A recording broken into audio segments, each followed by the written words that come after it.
มากกับฟ้าเอาไปโอ๊ยพอเห็นได้พี่น้องเลยฟ้าเอาไปซองเบิ้งหมูจ้ะเดี๋ยวนี้เราแวงแห้งอันตลาดพี่น้องเอ้ยมาหาซื้อของตลาดอีกจังจ้าจะได้อะไรวันนี้ตุยๆเกี่ยวเข่าปะเนาะครับสวัสดีเด้อพี่น้องป่องปลายเบิดสุปูทุกคนพี่น้อง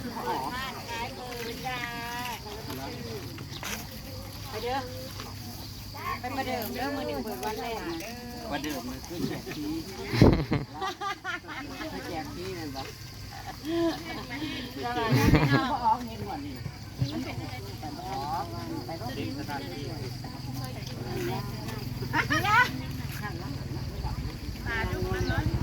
ไปทั้งไหนพี่น้องโอ้ยงูเหลือมอย่างไรงูเหลือมหิวงูเรือหิวขึ้นจะมาหิวโหยพี่น้องปลาดุกกับอีกอย่างนี่ปลาดุกกับกบกับเขียดพี่น้องแล้วก็ปลาของอันนี้ปลาดุกหน้าบ่ปลาดุกหนานั่นแหละปลาดุกหน้า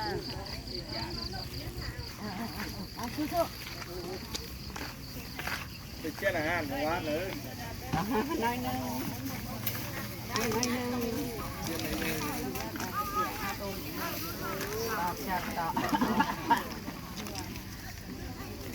ต่อก็มีขายได้พี่น้องต่อก็มีขาย1,100พี่น้อง1,100เห็ดนางฟ้างามอีหลีพี่น้องน้องขาใครทำปากที่บอกคุณ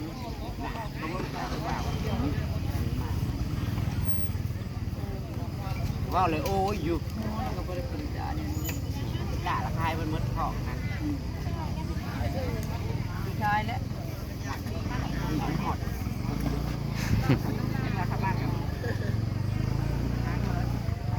สองละได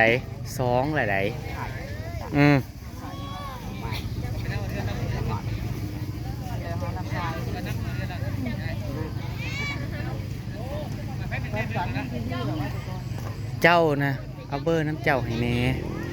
ยังมันทะเลคนเป็นพ่อแม่นี่ก่อยพี่น้องโอ้ยถ่ายบนชื่อเราเล่นกัน หอยทงจักบาทหอยนี่ทงละ20 บาทที่เนาะทงละ20 บาทหมักหอยกิโลบ่มีวะเอาเนื้อไปเห็ดอีกนั่นอีกเห็ดล้วนกินเอาโลหนึ่งเอา14คาราบัตเตอร์เสื้อดียังกะสีกินยังกะสีเล่นครับใจกินที่แล้วก็ยังเห็ดเล็กกาให้ห้องย่างนั่นย่างไข่เค็มกาไก่ชีมันมาอยากได้ตัวช่องแฮมเบอร์เกอร์เป็นซาบะถึงเงาเจ้าว่าร้านเจ้าว่าจ้าพ่อยกินแฮมเบอร์เกอร์มีเป๊ปซี่รักเป็นอย่าง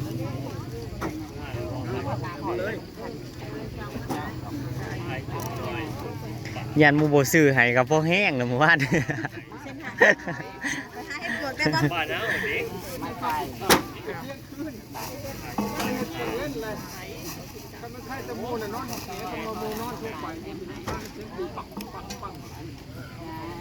ล้วเขาก็บันทึกกระตาจะถือมาเห็ดยังเอาเพียเนี่ยต่อกระมี่พี่น้องให้ซื้อไม่เลย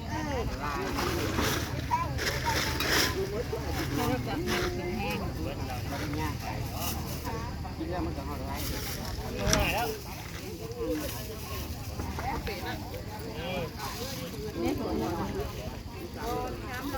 ตูดไปว่าจะต่อมะคุงมาคืองาหักกระเคียงจักบาทอันนี้นะเป็นยังมันโอ้ยเราเปิดให้สิเลยน้ำแก้ว ก็เป็นจับไว้ครับ กินนี่นะชื่อมางะคือมางะแต่จักบาทเบาเอื้ออยากได้คือว่าเบาเอื้อเรามาเอาหรอปะ không phải không dạy là đây sẽ đi dạy dạy không máu dạy tiền máu mưa cái tiền gì cái kem đóเอาชื่อซอยแน่นี่แกมไหน ชื่อซอยแล้วนะเฮ้ยมัดหนึง แกมไหนมาเนี่ยมันนี่กี่บาท ใส่ถุงก่อนแม่บ่ใจบ่ ใส่ถุงติล่ะ เอามาหมักลายแล้วมันยากแต่นี่ว่าไม่อยากให้ที่ลูกบ่ได้ไอ้นี่ล่ะยังดูได้ ได้ของซีมน้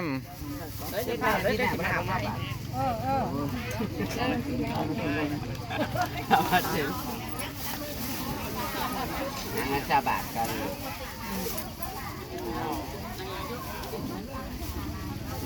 ขอบใจข้าวบ่แถมบ่ข้าวบ่แถม ำป้าเซ็นกับบ่แถมบ่ แล้วก็จะเข้า อื ต่อ ม รีบหนี้เด้อเราอ่ะ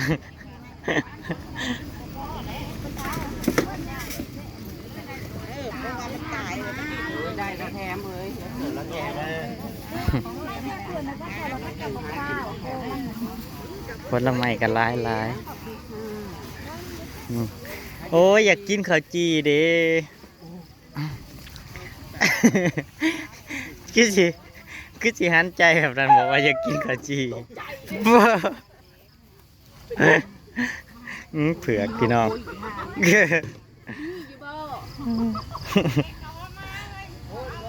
อืมสมโพธเถอะ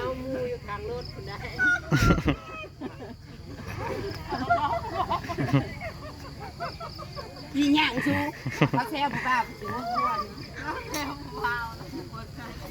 เขาเห็นผู้เบารออืม จะได้มาถึงการผ่านซะเนาะ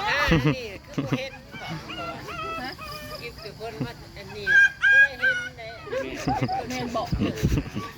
ผู้เบาคล้ายหมูเพิ่นนะผู้เบาคล้ายหมูเพิ่นนะพี่น้องเนาะอืม 2 บาทจ้าก็จะปุ้นบอกไปมันเนี่ย เอาข้าวจี20 บาท โอ้ได้10 บาท ฮะ 12 บาทนี่มัน12 บาท เอามาลงไปโหลดพี่ต้นเอาจะร้อยดึงบอก เอาไป จีนะ เฮ็ดหยังค้างไปสังกทานบอกลายนี่ โอ้ยรับนุ้นไก่เหือดตัวว่าชิบุสาว ฉันจะเบิดแล้วพักเรื่องว่า ชิบุสาว 12 บาท เอาก่อนเดี๋ยวยังไม่หรอก เนี่ยก้อนเดียวเราจะบาท 10 บาททำก่อนเช้า ก้อนเดียวพัน10 บาท แต่มันจะ 2 ก้อนคือ2 บาทแต่ว่า เจ้อ คล้ายกัน โอเคเมื่อกับบ่ได้ ถ้า ค่า จะไข่คอยเขาจะไปทิ้งกันมาละไม่ยอมลุกเลยนะได้กัน มาต่อยบ่ได้ จะต้องลอยด้วยค่ะ เอา20 บาทนั่นล่ะ ไปเรื่องบุญนะ ไปแล้วหมู่บ้านนี่ม่วนว่าสันหมอลำซิ่งนั่นอุ้ยยังวะ มือนี่เต็งจิไปเกิดมา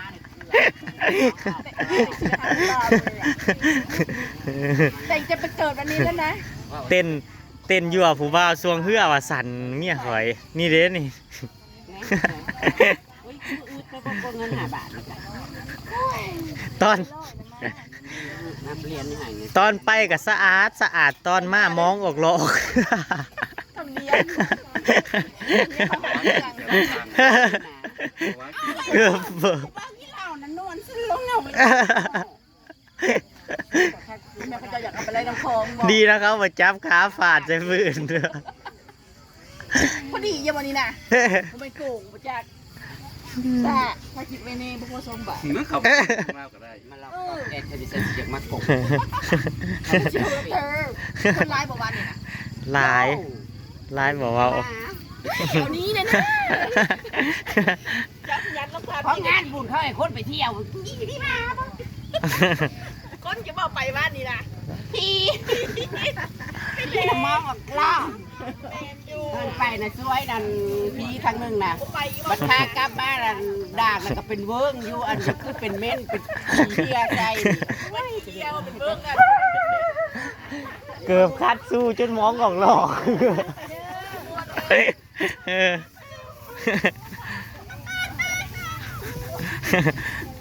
พอได้แซวไปเมื่อ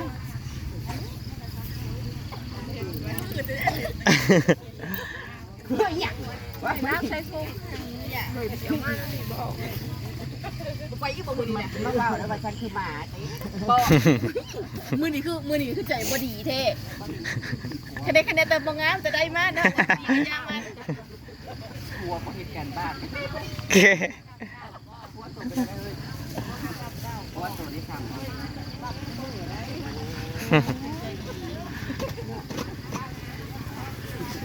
สั่นไปเพิ่นขึ้นยังบ่ได้มาเนี่ยบ่ได้นอนเพื่อนไปขับเราใช่อีกบ่ใช่ยืนยังได้ไปมาแล้วก็ไปตลาดเลยยันชอบกินปลาเดี๋ยวได้ไปได้กินหรือมาซอย โหยังไปบ่เบิดเลยทางนั้นนะ เลาะจนเบิดนะ อันนี้เนาะอะไรไม่อ้ายเล่นผมมีไม่ขาดได้นี่ จับแลนเลยบ่อุ้ยหมกพริกงามแท้เอาหมกเอาแล้วซื้อแล้วบ่เอาซื้อไว้ในที่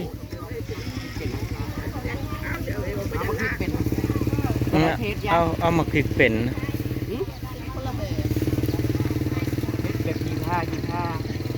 ทางพริกก็งามเลย2 ถุงพี่เฮ้ยทางพี่เฮ้ยหน่วยใหญ่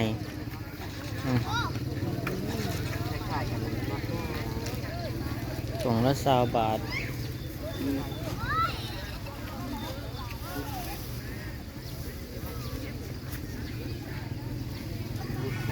วันนี้จะกินลวนศีล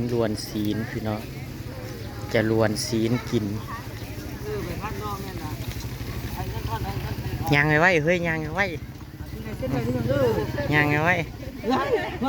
ยังไงไว้ลาสิเอิญเจ้าลาสิเอิญเจ้ามาสิก่อยแน่เฮาคาล่ำปลาคองเฮาบ่กินโอ้ยเจ้าน่ะโทษคนมาซื้อแต่นี่น่ะแล้วบอกน้ำข่อยบอกเดี๋ยวเจ้าเท่ากับช้าง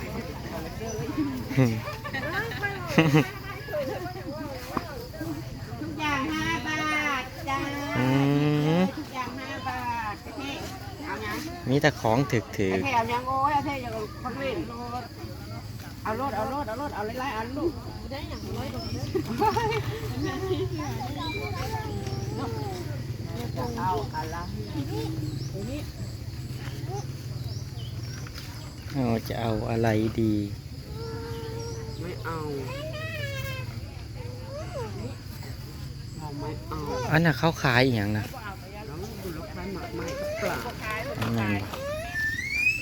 อ้าวเราอยากได้โลดเจอกี่เมื่อวะจะสิกี่เมื่อแล้ววะนี่ฮะคุณน้ำมันเนี่ยน้ำมันน้อยนิดนะโอ้ยคือเก่าแต่ใจเพิ่นน่ะแม่พูดไปแล้วร้านไส้ข่อยเงินกับบ่ใจคนที่จับได้นั่นเฮ้ยได้แล้วก็ย่างรีบได้แล้วก็ย่างรีบร้านไส้ข่อยแย่กับพี่น้องไปบุญสงเพื่อกับไม่ใหญ่มือนะไม่ใหญ่หรอไปจับเอาตะของแพงเขาจับแล้วก็แล้ว บ่มีจิรอเนาะหาจิรอบ่มีเลยมันบ่มีแหละอยู่ป่านะไปหามีอยู่ป่าต่อ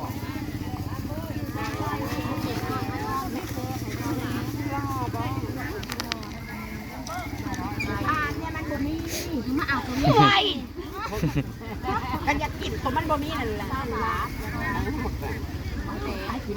20 บาทข้าวก็ไอ้ละมาใหม่แล้ว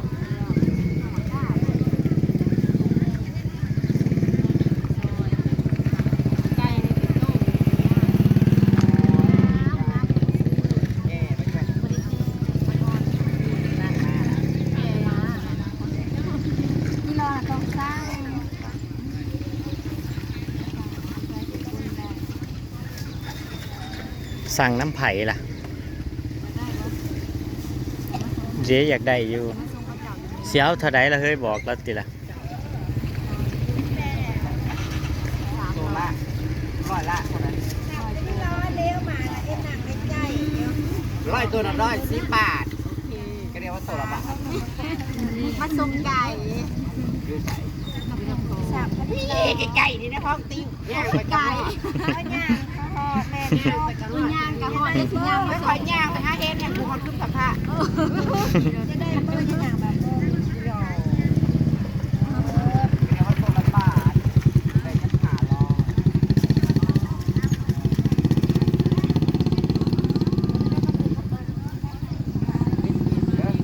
มีเรื่องหน่อยครับ เพื่อนอยู่3แยกนะ ครับเนี่ยครับย่างไว้ให้ นั่นแกนี่แต่ว่า เออแจนะ เป็นหลังงามๆนั่นดิ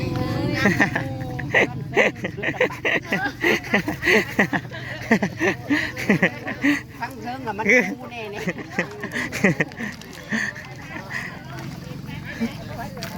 ไปครับ ไปคิดมาลาไปว่าวันตัวนะ ไปกับประเด็นเรือเห็นยังเราเห็นแต่เอกมารับที่ ก่อนจะมาเราประสบการณ์ไปเมื่อวานให้ฟังเด้อพี่น้อง ไปพี่น้องไปกาแฟของกินของอยากก่อนเนาะพี่น้องได้ขอบคุณพี่น้องที่เข้ามารับชมเนาะขอบคุณกำลังใจทุกการติดตามเนาะพี่น้องว่าจะเป็น2 ใหม่ 2 เก่า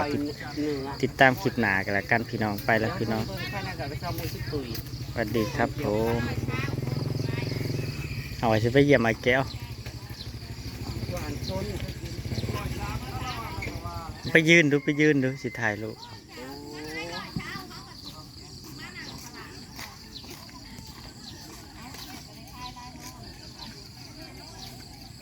ไป